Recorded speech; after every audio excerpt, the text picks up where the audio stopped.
On this episode of I Need to Eat This Before Everyone Else Gets to It, I'm going to be trying this.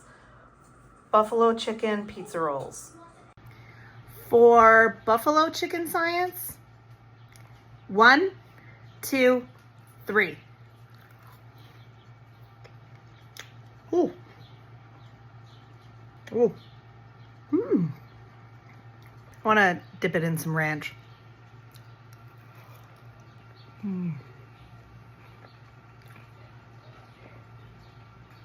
It definitely has a spicy kick.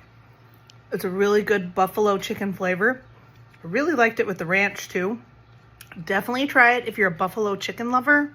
If you're not, I don't know why you're eating it. So there's that.